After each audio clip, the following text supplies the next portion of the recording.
Rui Barbosa DeVry. Educação de qualidade internacional. Cursos de engenharia, saúde e gestão em 3 campi. Laboratórios de alto padrão. Experiências internacionais exclusivas da DeVry, um dos maiores grupos de ensino do mundo. Venha estudar na Rui Barbosa DeVry, a melhor de Salvador, com padrão internacional. Vestibular 24 de janeiro.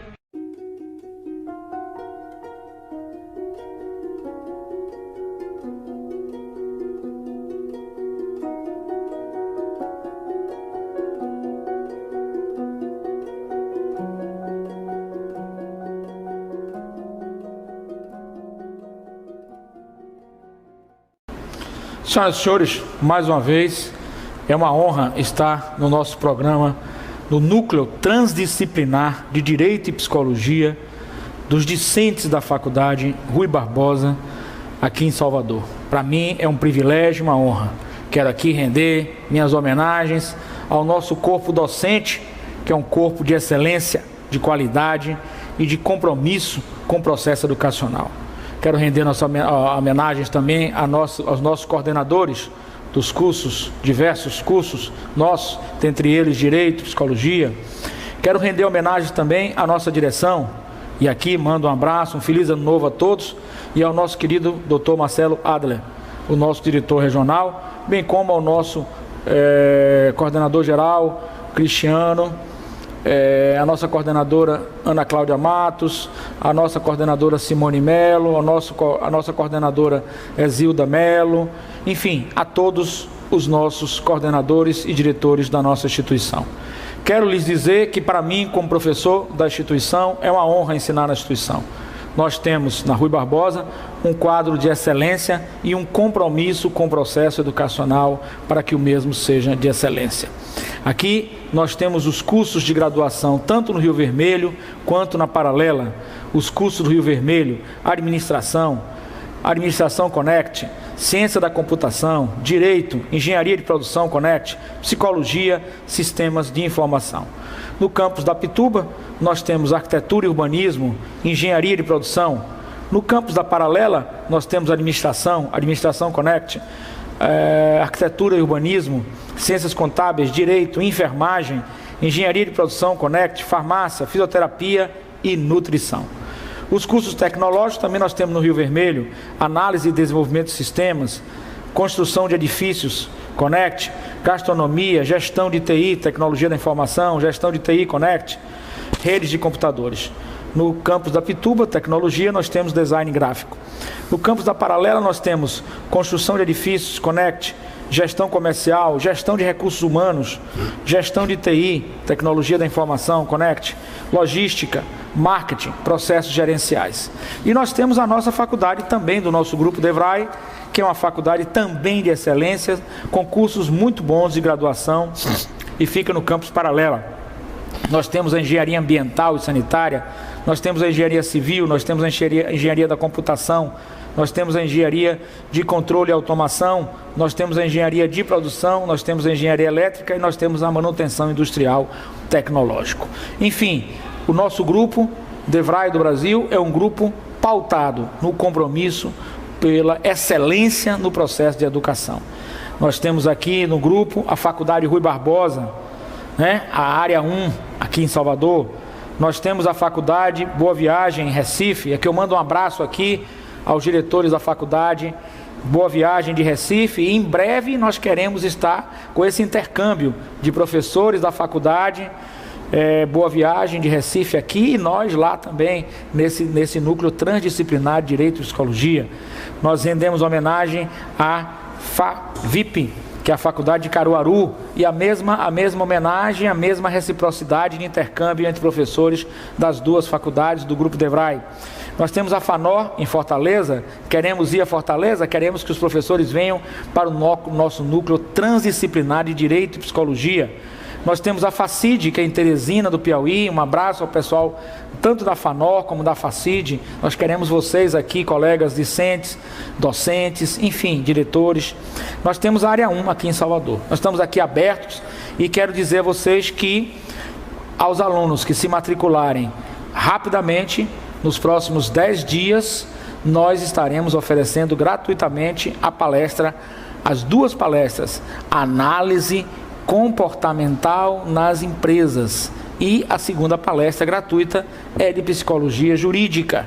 Matricule-se imediatamente, não perca tempo. Nos primeiros 10 dias, aqueles alunos, aqueles discentes que estiverem matriculados, com certeza irão participar gratuitamente dessas palestras. O ano de 2015 é um ano de produção, é um ano de compromisso, mais ainda do nosso grupo DEVRAE. Quero agradecer demais a todos e dizer-lhe que os nossos telefones estão para o campus da Pituba, 3344-7465, para o campus do Rio Vermelho, 3205-1738, e para o campus da Paralela, 2106-3970.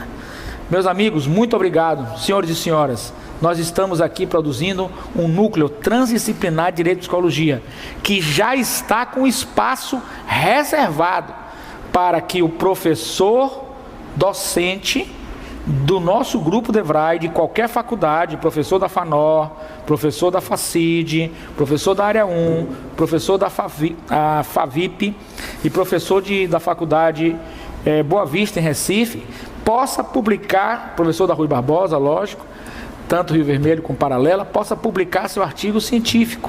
Nós já temos no site www.portaljorgeguedes.com o espaço para publicação. Esse espaço é muito importante para a produção científica e também para o corpo discente, desde quando orientado por um professor. Nós estamos abertos e quero fazer esse intercâmbio com as nossas faculdades do Grupo DEVRAE.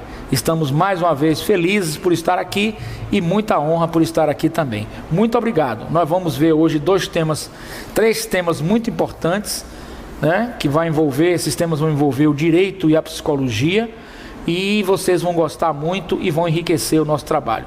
Participe, venha para a nossa entrevista, venha ser entrevistado, apresente seu artigo científico oralmente, apresente seu artigo científico escrito. Nós estamos aqui às ordens. Nós aqui mandamos um abraço à editora Atlas, que tanto tem nos ajudado com a colocação dos seus livros, inclusive o livro de Psicologia Jurídica da Atlas, de Fiorelli. E também agradecer ao portal Jorge Guedes por essa maravilhosa atenção que nós estamos tendo deles. Enfim, venha conosco. O Núcleo Transdisciplinar de Direito e Psicologia da Faculdade Rui Barbosa, do Grupo DEVRAE do Brasil, vai ser um sucesso, já é um sucesso, com a audiência cada vez mais aumentando. A última audiência estourou. Muito obrigado, e cada vez mais é um show de audiência que nós temos uma responsabilidade em levar uma informação científica para o senhor e para a senhora, e um processo educacional, que é o que nosso país precisa, um processo educacional. É esse o comprometimento, esse é o compromisso do Grupo DEVRAE do Brasil no processo de educação, e uma educação de qualidade, uma educação comprometida com os valores éticos e comprometida com a qualificação do profissional que vai ser lançado no mercado. Também do cidadão que é formado na nossa instituição e no nosso grupo, nas instituições que também já citamos, que fazem parte da nossa família.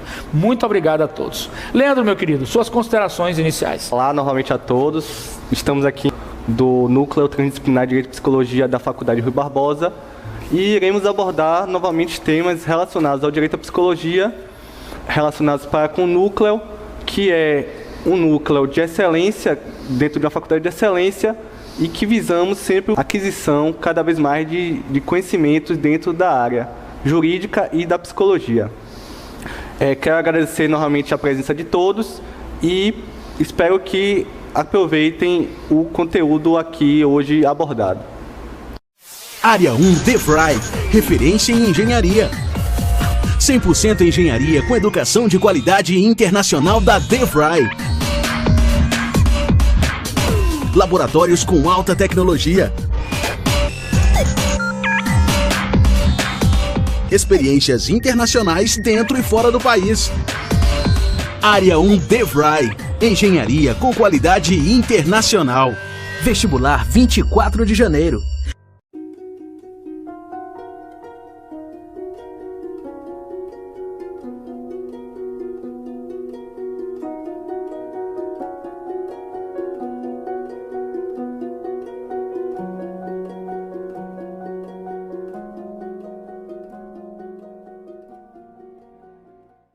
Senhoras e senhores, mais uma vez o nosso núcleo transdisciplinar de Direito e Psicologia da Faculdade Rui Barbosa, mais uma vez homenagens, né? Estamos aqui convidando as faculdades do nosso grupo, a Faculdade Boa Viagem, os nossos coordenadores, os nossos docentes, venham participar do nosso núcleo transdisciplinar de Direito e Psicologia, a FAVIP, que é a Faculdade de Caruaru, venha participar. Nós queremos esse intercâmbio dentro do nosso grupo DEVRAE do Brasil. A nossa Faculdade FANOR, em Fortaleza, a nossa Faculdade FACID, em Teresina, a própria Área 1 e a Rui Barbosa, que fazem parte do grupo DEVRAE do Brasil. Queremos todos integrando essa integração entre professores. Nós podemos ir, o Núcleo Transdisciplinar de Direito e Psicologia, a Recife, a Fortaleza, a Teresina, a Caruaru, enfim, a todos os colegas. E queremos que os colegas também nos visitem. O convite está aberto. Muito obrigado pela atenção de vocês. Nosso assunto é a psicologia jurídica. Aí nós temos ali a psicologia jurídica. Meu nome é Carlos Henrique Alves Martínez, eu sou professor da matéria Direito e Psicologia aqui na Faculdade Rui Barbosa. Sou doutor honoris causa em Psicologia Jurídica e Forense, não é? Sou professor de Direito e Psicologia da Faculdade Rui Barbosa. Sou advogado criminalista especializado em crimes dolosos contra a vida e tribunal do júri. E milito nas empresas como analista comportamental, bem como terapia transpessoal quântica, com treinamentos, avaliações e até mesmo consultórios dentro das empresas para que possamos trabalhar o lado psíquico, o lado emocional, o lado comportamental dos colaboradores. O professor Dr. Antônio Damasio, chefe do Departamento de Neurologia da Universidade de Oaxaca, sintetiza a complexidade das informações e da pesquisa psicológica. Ele afirma, em verbis, na íntegra, muitas vezes, às vezes, usamos nossa mente não para descobrir fatos, mas para encobri-los, ainda que nem sempre de maneira intencional. Professor Damasio, 2000, página 49.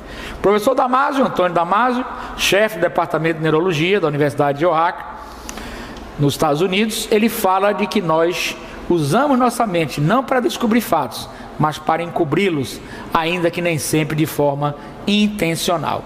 Então é preciso muito cuidado no direito quando a gente, por essa frase, a gente ouve depoimento de pessoas, a gente ouve depoimento de testemunhas, a gente ouve depoimento de declarante, a gente ouve depoimento de vítima, porque muitas vezes nós poderemos estar usando e sendo enganados.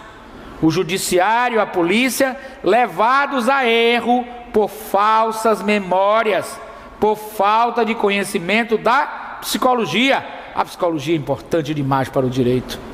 Então, por que a gente faz este encobrimento? Por que a gente encobre?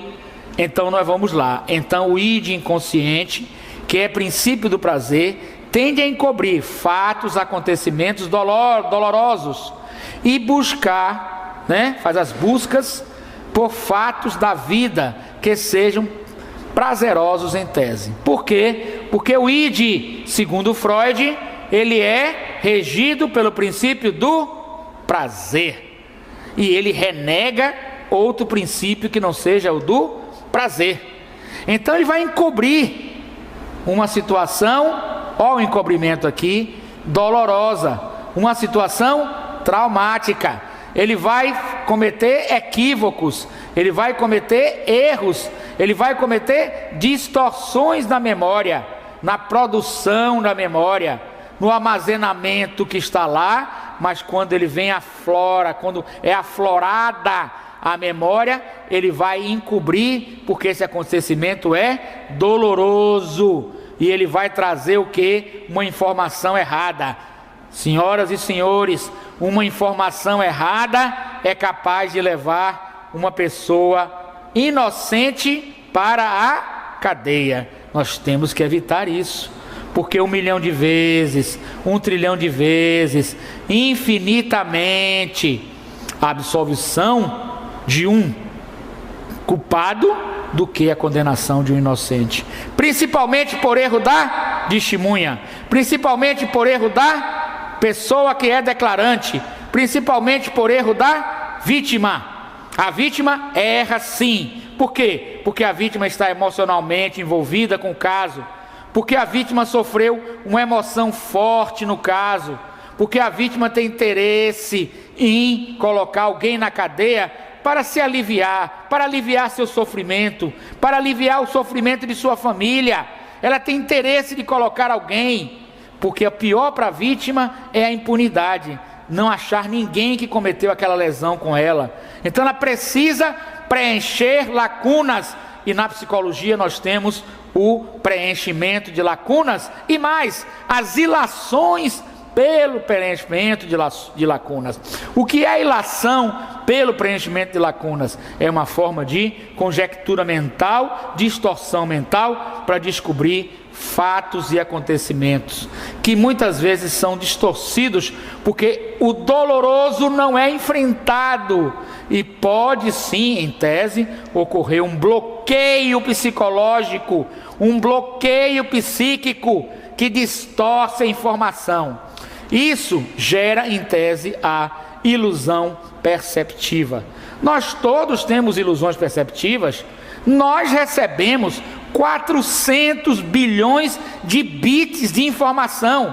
Vou repetir: nós recebemos a cada segundo 400 bilhões de bits de informação. Sabe quantas informações nós processamos? 2.000.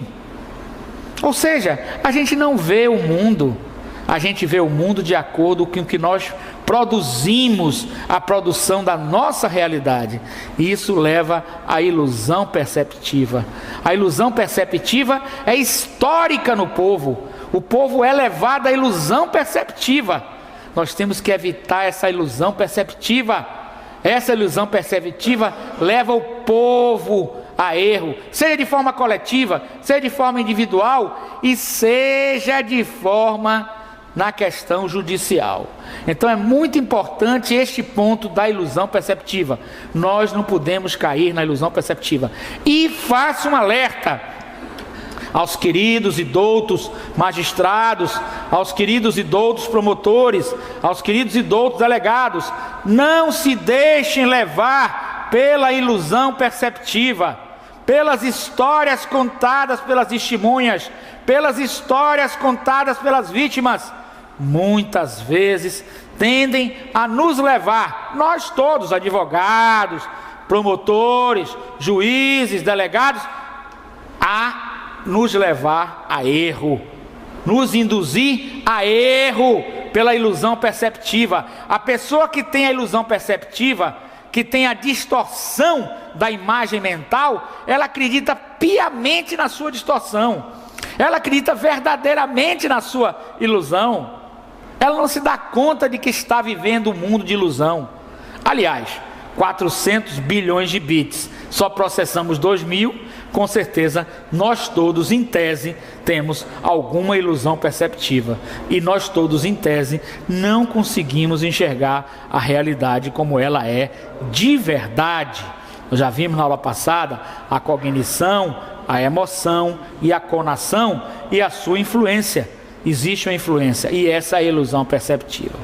Bom, denomina-se então a ilusão perceptiva a interpretação de uma percepção de forma errônea ou equivocada de, em tese, estímulos percebidos, de estímulos sensoriais reais e externos. Então, estímulos sensoriais reais e externos, eles são recebidos pelos nossos 5 sentidos e são interpretados pela percepção de forma errônea e equivocada. A ilusão perceptiva revela a interpretação de uma interpretação de uma interpretação, e de uma interpretação, porque nós temos várias interpretações dentro de nós, de uma percepção de forma errônea ou equivocada. E em tese, esses estímulos externos não são interpretados de forma verdadeira, nos levam a ter uma crença limitadora, levam a ter uma crença errônea, da qual nós não conseguimos sair dessa circularidade de uma crença errada, de uma crença errônea. E isso provoca prejuízos a terceiros gravíssimos quando nós ouvimos, por exemplo, uma testemunha, certo? Seja ela compromissada na lei, é aquela que tem um compromisso de dizer a verdade sob pena de falso testemunho, responder por crime, ou por uma declarante que não tem compromisso de dizer a verdade, caso de uma vítima, mas ela pode reconhecer uma pessoa de forma errada. Nos Estados Unidos, uma pessoa ficou presa 30 anos porque a vítima o reconheceu de forma equivocada.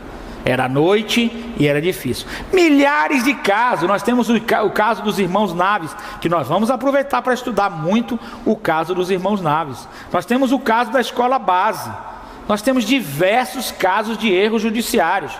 Nós temos o caso, por exemplo, do Nardoni, que nós vamos estudar, em que é dito, vejam só como nós estamos vivendo numa ilusão perceptiva das coisas. É dito, eu posso comprovar, e o senhor e a senhora aguarde para o próximo programa, que o tenente Neves, que fez a varredura no caso Nardoni, que acompanhou a tropa, ele simplesmente disse que fez a varredura em todos os apartamentos. Ele disse que fez a varredura em todos os apartamentos. Eu pergunto a vocês, ele fez a varredura em todos os apartamentos? Mas só que tem um pontinho que não se observou. Um pontinho que não se observou. Sabe qual foi esse pontinho que não se observou, gente? Sabe qual foi esse pontinho que não se observou? Sabe qual foi? É que o próprio comandante da Polícia Militar, ele disse cabalmente que depois do chamado de Isabela Nardoni ter caído no chão, depois do chamado, o tenente Neves chegou 15 minutos após o chamado. 15 minutos após o chamado. Ele está mentindo, não poderia ter feito varredura completa nenhuma. É uma mentira. O processo está errado, eivado de vícios insanáveis. Nós não podemos nos calar como juristas. Os senhores acham que uma pessoa que estuprou uma criança e jogou pela janela ficaria esperando o tenente Neves 15 minutos depois? Ele chegou 15 minutos depois. Outra coisa, muitos apartamentos não tinham chaves, porque os apartamentos estavam sendo reformados, construídos, muitas coisas erradas nesse caso Nardoni, e nós não podemos nos calar. A advocacia tem que ser independente, correta, científica e justa. E mais, pasmem, o senhor e a senhora, eu tenho um vídeo que eu vou trazer. O tenente Neves, meses depois, foi acusado de pedofilia. Passou em rede nacional. E ao ser preso pelos policiais, ele se suicidou no banheiro. Senhoras e senhores, existem coisas entre o céu e a terra que a gente não sabe. E as ilusões perceptivas que são passadas pela mídia e que nós todos acreditamos, podem não ser verdade. Cuidado com suas crenças limitadoras, com suas crenças radicais, com suas crenças extremistas. Abra sua mente para ver as coisas de forma mais ampla. Nós poderemos estar, no caso Nardoni, num grande erro judiciário. Vamos para frente, porque com certeza existe um ditado claro: na medicina, o erro médico, a terra encobre.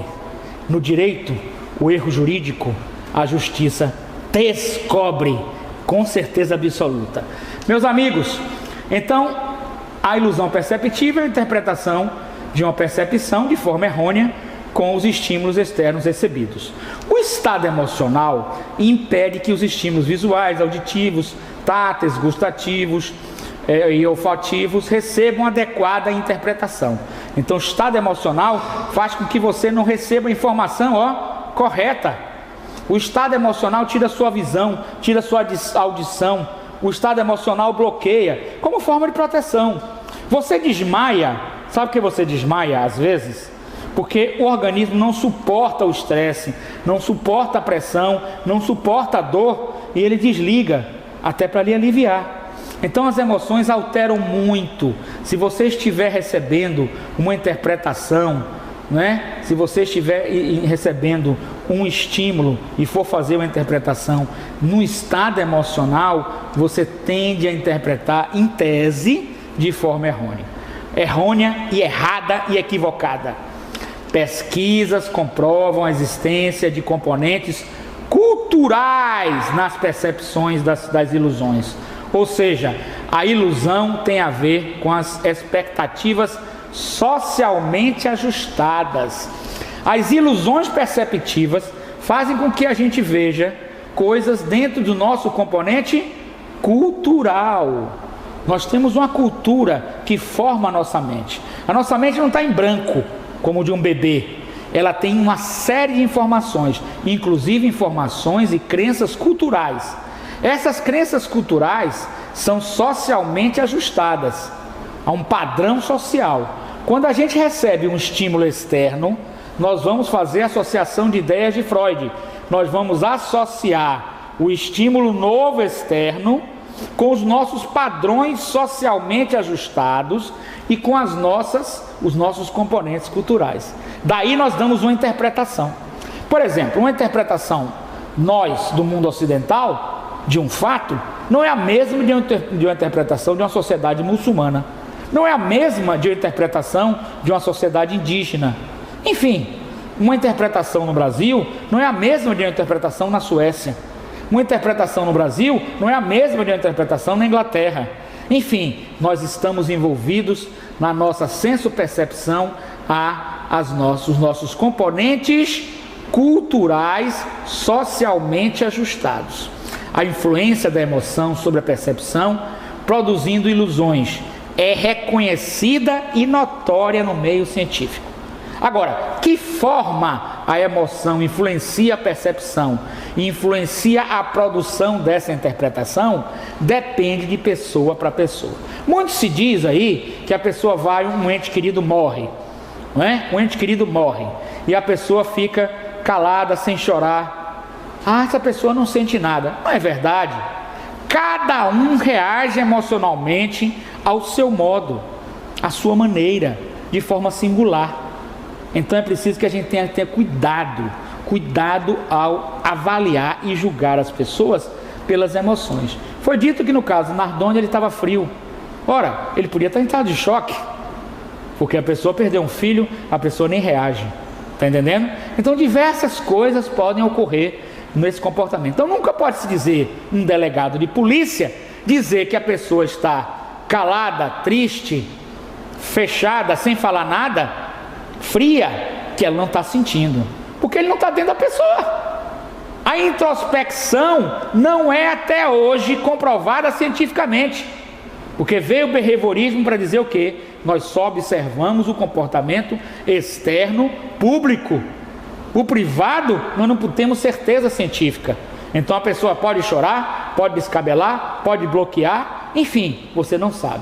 Para que você conheça uma pessoa, é preciso que você conviva com ela, e o ideal é que você faça numa sessão de psicanálise, numa sessão de terapia, várias sessões, para que você possa ter uma análise de quem é essa pessoa, quais são seus comportamentos, quais são seus sentimentos, quais são suas emoções. Eu, por exemplo, tive um caso prático, eu gostaria de dizer aqui em sala de aula, sem nominar, mas eu gosto de dizer casos práticos. Não tenho medo de dizer casos práticos.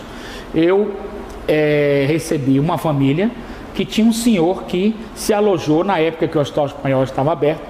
Ele filho de espanhol, uma família também espanhola.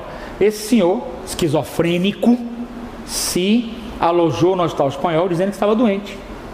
E ele simplesmente não queria sair do hospital. Passado, ele entrou em novembro, passado o carnaval, o médico deu alta, todo mundo deu alta. E ele dizia, não, eu estou doente, não quero sair daqui. dizendo-se ser general do exército. Nós contratamos um psiquiatra, a família, né? Eu como advogado, eu acompanhei o psiquiatra. O psiquiatra ficou com ele 20 minutos. 20 minutos, esse irresponsável, lidando com a saúde dos outros, com a vida dos outros. Simplesmente, ele disse que ele tinha uma depressão leve. E, inclusive, a família pensou em processá-lo no Conselho Regional de Medicina, com razão.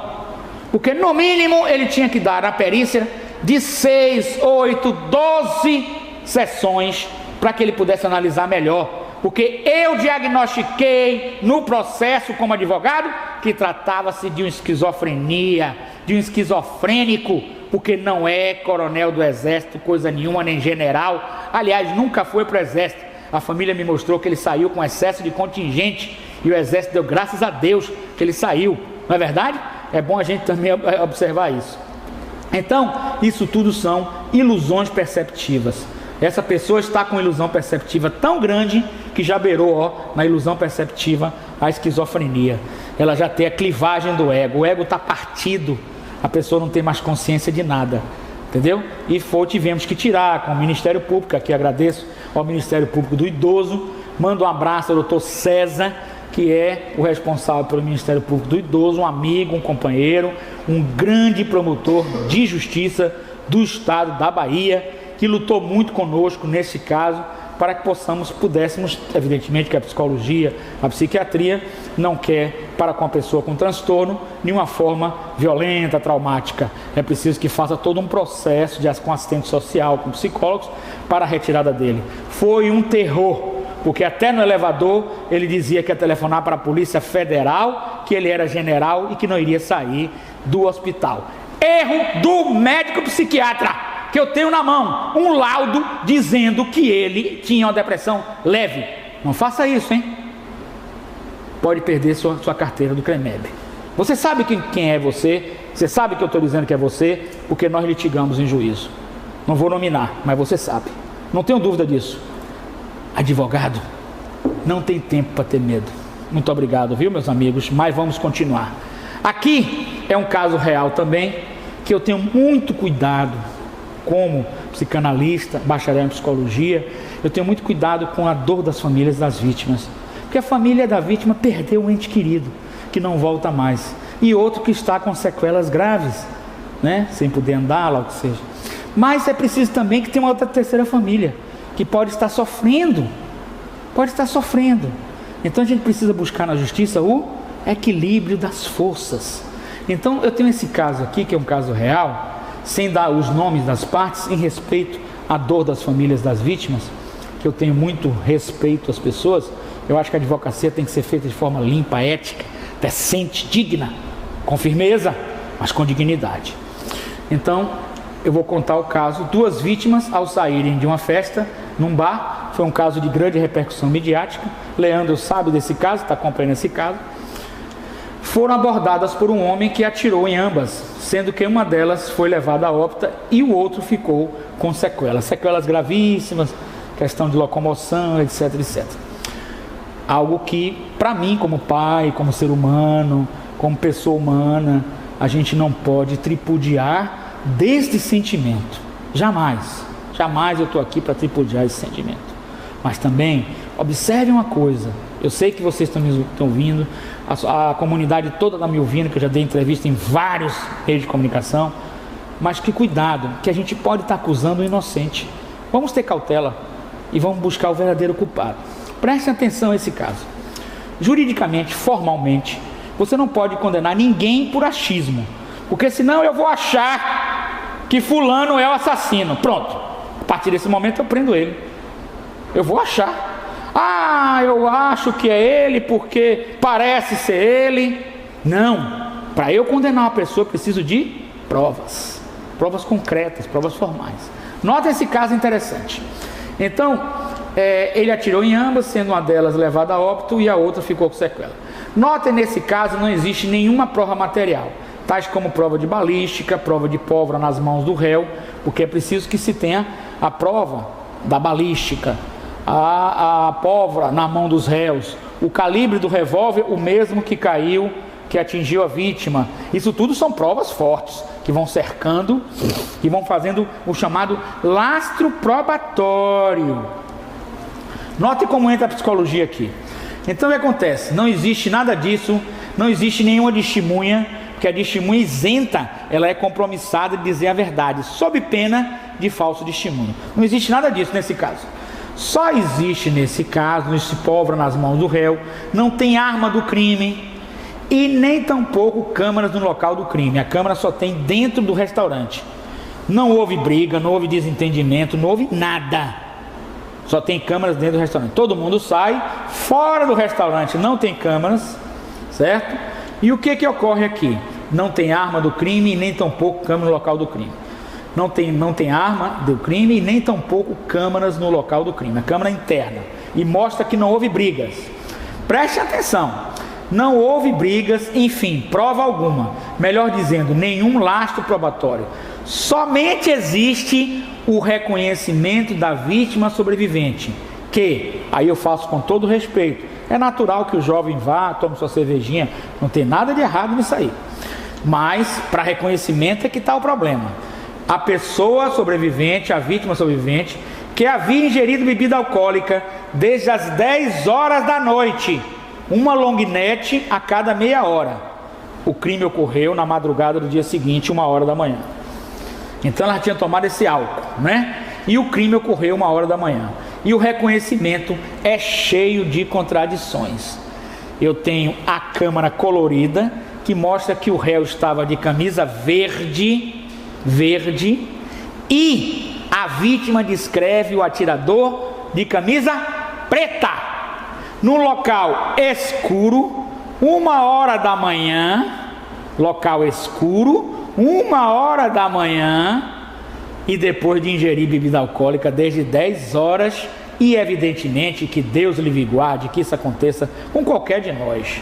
Mas quando coloca-se um cano de revólver na sua cabeça, em Gestalt terapia, você observa bem o cano, que é a figura, e o resto passa a ser fundo, porque seu emocional está tão envolvido no cano, que é o que pode te matar, que o resto é o fundo.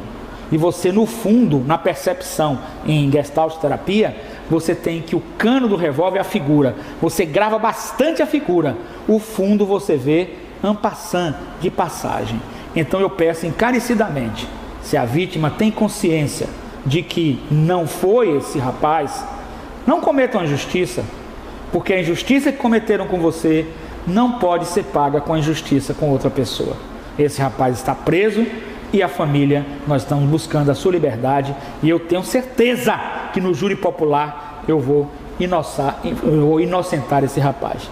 E tenho certeza, não digo que seja por maldade, não é maldade, como o próprio professor Damásio fala, não é intencional, mas é uma ilusão perceptiva não intencional, até porque é uma satisfação, porque a vítima, quando a gente é agredido, a gente quer o quê? A gente quer uma resposta contra aquela agressão, a gente quer uma punição contra aquela agressão, mas senhoras e senhores, uma punição com o inocente vai resolver o problema? Será? Com dúvidas? Não é justo. Então eu falo então dessas ilusões perceptivas que às vezes podem ser feitas de maneira não intencional por uma questão de envolvimento emocional, o emocional claro aqui, o estado emocional impedindo que os estímulos visuais, auditivos, táteis, gustativos e olfativos possam ter uma impregnação adequada para uma interpretação posterior, e simplesmente estaríamos diante de uma ilusão perceptiva. Será? Os irmãos Naves ficaram presos 18 anos por ilusões perceptivas do doutor delegado e do doutor promotor. 18 anos presos. Agora nos Estados Unidos saiu um que 30 anos presos. E eu pergunto ao senhor e à senhora, tem preço que pague 30 anos na prisão um inocente? Tem preço que pague isso? A vida destruída de uma pessoa? Não tem preço que pague. Eu defendo a prisão no Brasil perpétua para crimes contra a vida. Eu defendo pessoalmente. A legislação não permite, mas eu defendo. Mas com a justiça firme, com possibilidade de recursos, com possibilidade de exaurimento, para punir a pessoa certa e não punir a pessoa errada. Vários casos na história da humanidade de erros por ilusões perceptivas, sejam elas ilusões perceptivas individuais, coletivas, de massas e de multidão. Sem querer fazer nenhuma comparação, mas para que pior ilusão perceptiva de massa do que o povo pedindo Jesus na cruz e Barrabás solto? Muito obrigado pela atenção, muito obrigado. Agradeço a sua compreensão, porque nós estamos fazendo um trabalho científico, cultural, acadêmico, educacional, para que o senhor e a senhora de direito, de psicologia, de enfermagem, de medicina, possa ter uma visão mais aberta das coisas, uma visão sem ser teleguiado, às vezes, com todo o respeito que existem mídias maravilhosas, né? Existem jornalistas bons, todos nós humanos somos bons e ruins, né? Mas com certeza existem aqueles sensacionalistas que podem destruir a sua vida, levando ilusões perceptivas coletivas ao meio social. Eu quero mais uma vez agradecer ao portal Jorge Guedes, www.portaljorgeguedes.com. Assista ao portal Jorge Guedes. Nós vamos aprofundar os assuntos de forma científica dentro da psicologia jurídica. Muito obrigado por essa atenção. Até o próximo bloco. E agora vem aí o nosso querido Leandro com um assunto muito interessante, que é a prisão domiciliar. Muito obrigado a todos. Área 1 DeVry, referência em engenharia. 100% engenharia com educação de qualidade internacional da DeVry. Laboratórios com alta tecnologia. Experiências internacionais dentro e fora do país. Área 1 DeVry, engenharia com qualidade internacional. Vestibular 24 de janeiro.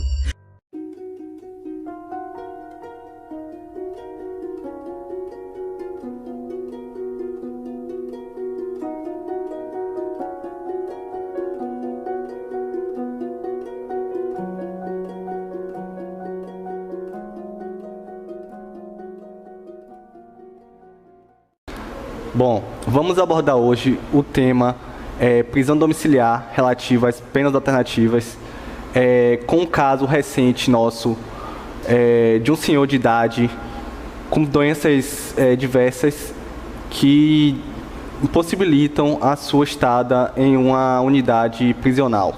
De tal modo, podemos visualizar no caso em questão, onde um senhor de idade de 65 anos com diversas doenças, sendo elas cardiopatia isquêmica, que é uma doença que pode levar a pessoa a um infarto do miocárdio a qualquer momento.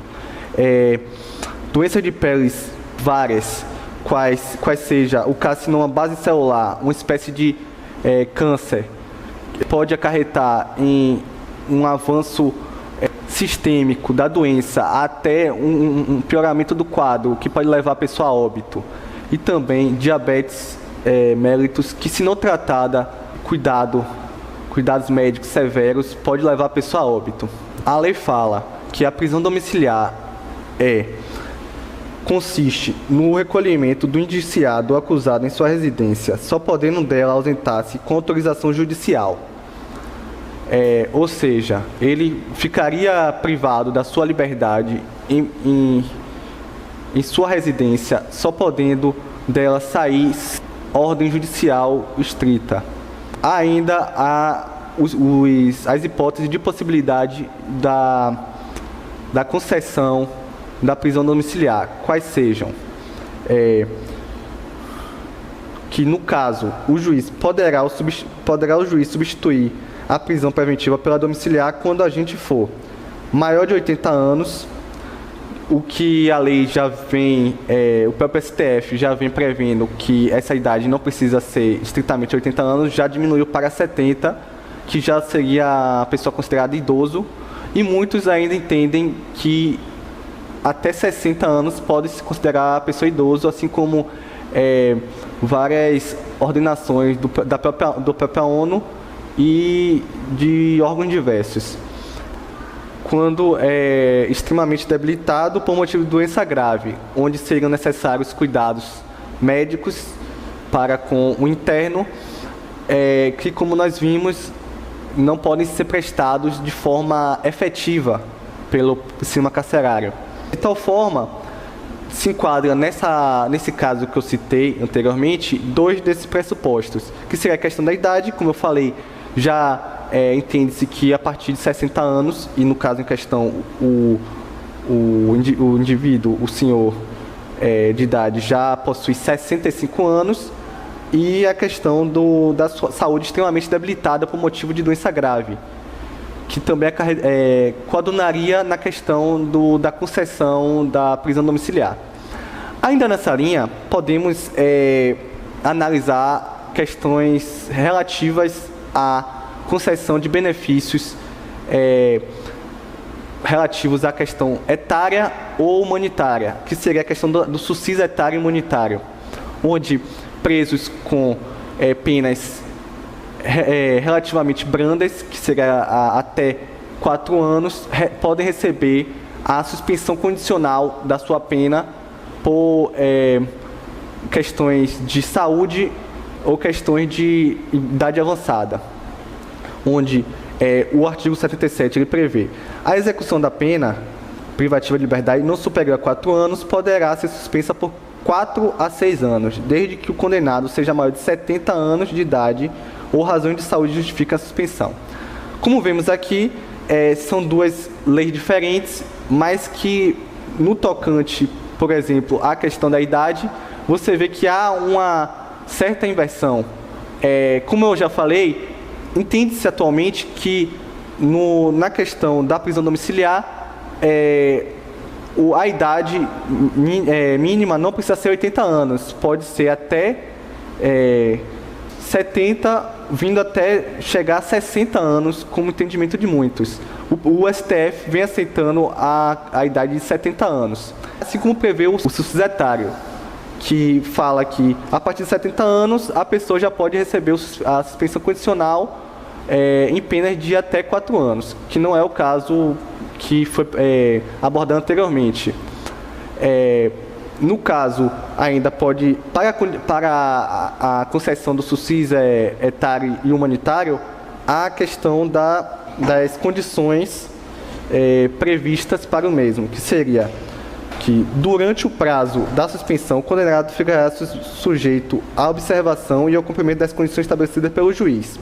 Ou seja, no primeiro ano do prazo, deverá o condenado prestar serviço à comunidade ou submeter-se à licitação de fim de semana, que seria a questão de serviço à comunidade. O juiz ele vai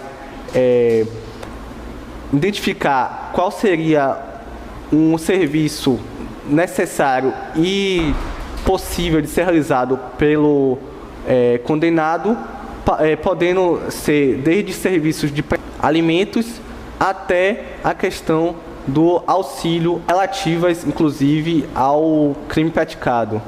Ainda nesse tocante, vemos a questão da limitação do fim de semana, onde se prevê que no fim de semana o apenado ele voltaria à penitenciária para assinar comprovando que compareceu ou até cumprir os 2 dias dentro da penitenciária, o que seria os 2 dias de fim de semana. Ainda a questão, se o condenado houver reparado o dano, salvo impossibilidade de fazê-lo, e se as circunstâncias do artigo 59 deste Código que lhe forem inteiramente favoráveis, o juiz poderá substituir a exigência do parágrafo anterior pelas seguintes condições aplicadas cumulativamente. Proibição de frequentar determinados lugares, proibição de ausentar-se da comarca onde reside sem autorização do juiz, comparecimento pessoal e obrigatório a juízo, mensalmente para informar e justificar suas atividades. Essas questões só seriam aplicadas no caso do dano poder ser reparado, que seria a questão do juiz atendendo à culpabilidade, aos antecedentes, à conduta social, à personalidade do agente, aos motivos, às circunstâncias e consequências do crime, bem como ao comportamento da vítima, estabelecerá conforme seja necessário o suficiente para a reprovação e prevenção do crime. O artigo 59, que coordenaria na questão da reparação do dano e compondo com tais pré-requisitos, coordenaria na questão já citada. E essa foi mais uma explanação sobre um assunto extremamente relevante ao direito e à psicologia, no tocante à prevenção e à manutenção da ordem pública e da dignidade da pessoa humana, do princípio da dignidade da pessoa humana dentro do sistema carcerário, e se coaduna numa importante lição para os estudantes de direito e também de psicologia, para no entendimento do comportamento, do funcionamento das organizações sociais e penitenciárias e judiciárias na manutenção da ordem e das condições do preso dentro da penitenciária. E esse foi mais um programa do Núcleo Transdisciplinar de Direito e Psicologia. Agradeço pela audiência e espero vocês no próximo programa. Rui Barbosa DeVry, educação de qualidade internacional. Cursos de engenharia, saúde e gestão em 3 campi. Laboratórios de alto padrão, experiências internacionais exclusivas da DeVry, um dos maiores grupos de ensino do mundo. Venha estudar na Rui Barbosa DeVry, a melhor de Salvador, com padrão internacional. Vestibular 24 de janeiro.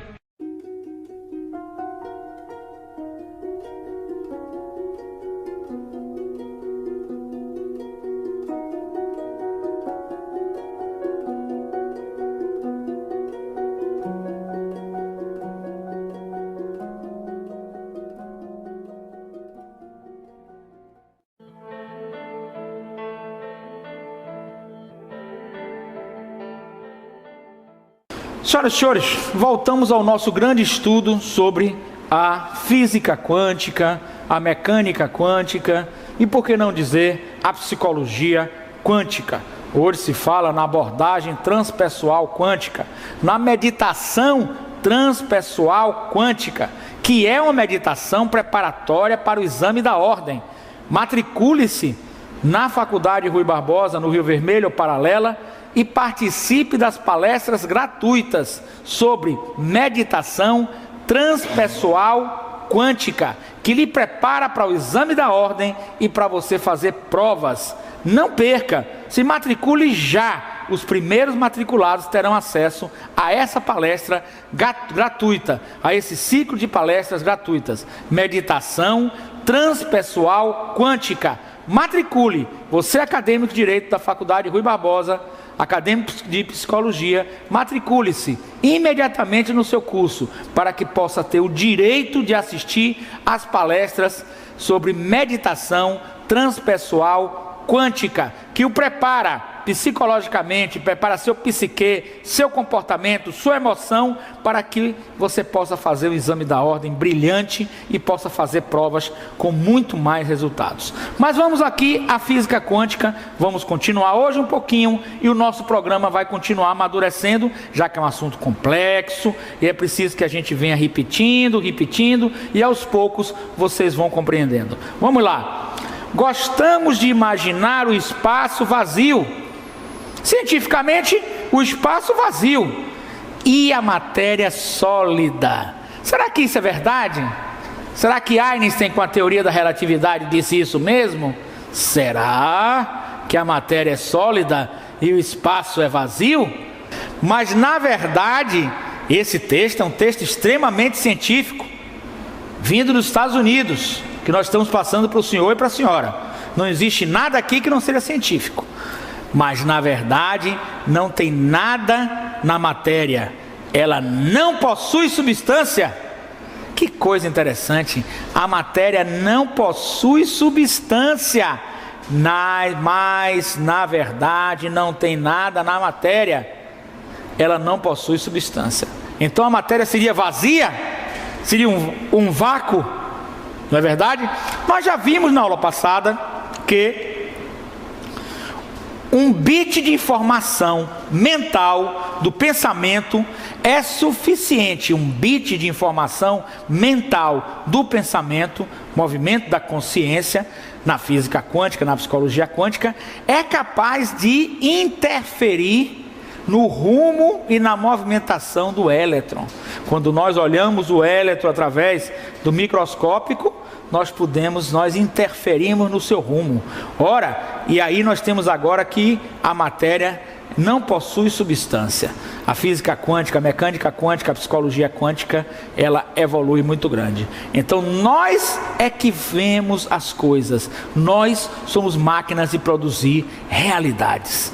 E mais, em conjunto, numa espécie de inconsciente, poderemos transmitir uma sensopercepção ou uma realidade compartilhada. Às vezes, como nós já vimos, com as ilusões perceptivas. Veja o átomo. O átomo é uma coisa simples que eu vou falar. É formado por um conjunto de elétrons que circulam o átomo. Dentro do átomo existe o próton, positivo, e o nêutron negativo. Notem, pasmem, nós vamos explicar melhor. Os elétrons mudam de um átomo para outro, e essa mudança pode ser considerada uma energia eletromagnética. Pensamos que é uma bola sólida. Nós pensamos que o átomo é uma bola sólida, mas a física quântica vem desmistificando esse pensamento errôneo nosso. Mas na verdade é esse pontinho pequeno com matéria densa no centro. Matéria densa no centro. O elétron pode se transformar em molécula, cercado por uma nuvem de elétrons. Notem só, física quântica, científico. Cercado por uma nuvem de elétrons que desaparecem e aparecem, aparecem e desaparecem, estão em fluxo. Esse fluxo é energético, esse fluxo é energia, que nós não conseguimos ver com os nossos 5 sentidos. Por que nós não conseguimos ver com os nossos 5 sentidos? Porque os nossos 5 sentidos têm um limiar inferior e um limiar superior. O limiar inferior, certas frequências vibratórias inferiores nós não conseguimos perceber, certas frequências superiores também nós não conseguimos perceber. Então o átomo é cercado por uma nuvem de elétrons que aparecem e desaparecem. A pergunta para a sua pesquisa: esse aparecimento e desaparecimento desses elétrons nos faz levar para onde? Para onde? É uma questão, uma interrogação. A física quântica está evoluindo muito, e os Estados Unidos, a Rússia, os países desenvolvidos estão estudando física quântica para fins militares e civis, e não estão nos revelando, e nós aqui estamos revelando. O aparecimento ou desaparecimento desses elétrons tem a ver com a física quântica, tem a ver com a psicologia quântica, e tem a ver também com a mecânica quântica. Mas acontece que tal descrição também não está correta. A coisa mais sólida que pode existir nessa matéria desprovida de substância, matéria desprovida de substância, e aí eu vou falar um pouco de fenomenologia. Se ninguém estiver numa floresta, ela estiver sozinha, ninguém observar, nenhum de nós, seres humanos, observarmos uma floresta, nós poderemos, uma árvore pode cair, e a gente não pode dizer se essa árvore que caiu produziu som, produziu alguma coisa, porque na realidade esse som só foi produzido porque tinha um espectador, alguém ouvindo. A coisa mais sólida que pode existir nessa matéria desprovida de substância é um pensamento, um bit de informação concentrada.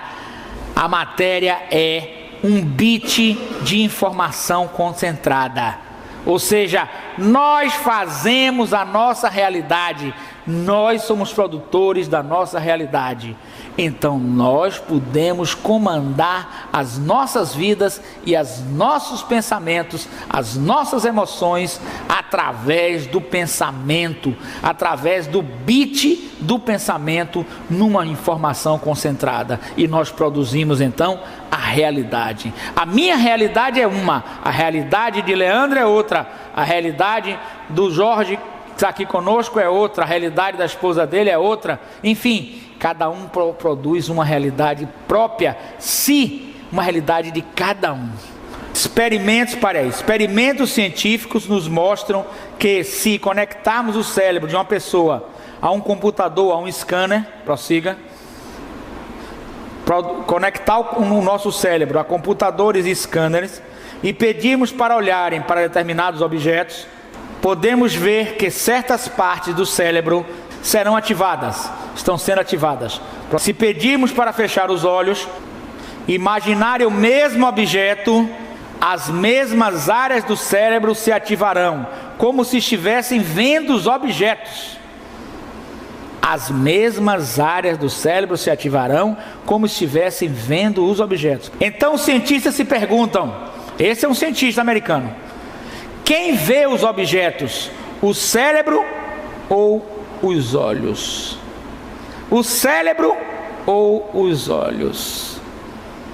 Os olhos captam estímulos externos, mas essa captação dos olhos, senso-percepção, ela vai para o cérebro, que com informações passadas, componentes culturais, socialmente ajustados, vai processar essa informação e voltar com o output, com a saída, que é própria de cada um. Então, quem vê os objetos? O cérebro ou os olhos? Os cientistas se perguntam. Aqui é um cientista americano renomado. O que é a realidade? É a pergunta também dos cientistas. É o que vemos com o nosso cérebro? Também é uma pergunta. A realidade é o que vemos com o nosso cérebro? Ou é o que vemos com nossos olhos? Eis uma grande questão. Eis um grande estudo e grande questão. Vamos pensar direito.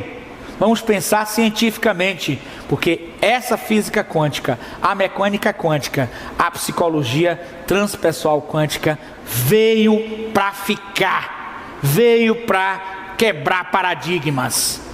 O que vemos com nossos olhos é o que vemos com nosso cérebro. Quem vê são nossos olhos ou nossos cérebros. A verdade é que o cérebro não sabe. Eu queria fechar nesse ponto hoje, para a reflexão do senhor e a senhora. Reflitam, por favor. Reflitam no que eu estou dizendo. É de uma profundidade muito grande. E vejam isso na sua vida diária. A verdade é que o cérebro não sabe a diferença entre o que vê no ambiente e o que se lembra, pois as mesmas redes neurais são ativadas. O cérebro não sabe a diferença do que vê no ambiente e o que se lembra, porque as mesmas redes neurais, neurociências, a neurociência comprova isso, as mesmas redes neurais são ativadas. Então, cuidado com seus pensamentos, cuidado com suas emoções, porque você pode ver coisas completamente diferentes, né? Ampliação das suas percepções ou diminuição das mesmas. As redes neurais que são ativadas são as mesmas que você vê com o cérebro e que você vê com a sua mente. Então notem o poder que você tem dentro da sua mente. Eu quero deixar o programa nesse momento para a sua reflexão, porque nós vamos retornar na física quântica, na psicologia quântica, na mecânica quântica. Tem muita coisa que o senhor e a senhora com certeza vai desvendar nesta situação e nesta questão psicológica. Eu quero por demais agradecer a Jorge Guedes, www.portaljorgeguedes.com, recorde em audiência no Brasil e no mundo. Portal www.portaljorgeguedes.com. Quero agradecer ao Grupo DeVry do Brasil, da Faculdade Rui Barbosa, da FANOR, né? E de todas as faculdades que citamos, de Recife, de Caruaru, de Fortaleza, enfim, venham participar conosco desse debate científico. E mais ainda, já estamos com espaço para a publicação dos artigos científicos, tanto do discente, que tem que estar acompanhado com orientador, professor orientador, como do nosso colega professor, que pode publicar a partir do momento que o professor publica, o professor publicando no portal Jorge Guedes, pega um documento da publicação e vai fazer a entrega nos recursos humanos. E a partir daí ele ganha pontuação por aquele artigo científico. E o MEC também vai dar pontuação à nossa instituição por produção científica. Muito obrigado a todos. Quero agradecer a coordenação do curso de Direito, a coordenação do curso de Psicologia. Quero agradecer ao doutor Marcelo Adler, que tem nos apoiado, a todos os nossos diretores, o professor Ítalo, o professor Cristiano, a professora Ana Cláudia Matos, enfim, assim eu faço a saudação a toda a direção e a todo o nosso corpo docente e discente. E aproveite, você discente de Direito, de Psicologia, faça já a sua inscrição, faça já a sua matrícula 2015.1 para poder participar das palestras Meditação Transpessoal Quântica. Você de engenharia, você de enfermagem, você de qualquer curso, venha participar. Meditação Transpessoal Quântica ajuda na sua vida emocional, ajuda na sua vida de fazer provas, ajuda na sua vida de aprendizagem, ajuda na sua vida de vir à aula e ter melhor assimilação. Enfim, é maravilhoso. Venha participar, vamos ter palestra com curso prático. Conto com você. Muito obrigado a todos. Mais uma vez, Leandro, muito obrigado. Jorge e sua esposa, muito obrigado. Até o próximo programa, eu conto com você. Muito obrigado. Área 1 DeVry, referência em engenharia. 100% engenharia com educação de qualidade internacional da DeVry. Laboratórios com alta tecnologia. Experiências internacionais dentro e fora do país. Área 1 DeVry, engenharia com qualidade internacional. Vestibular 24 de janeiro.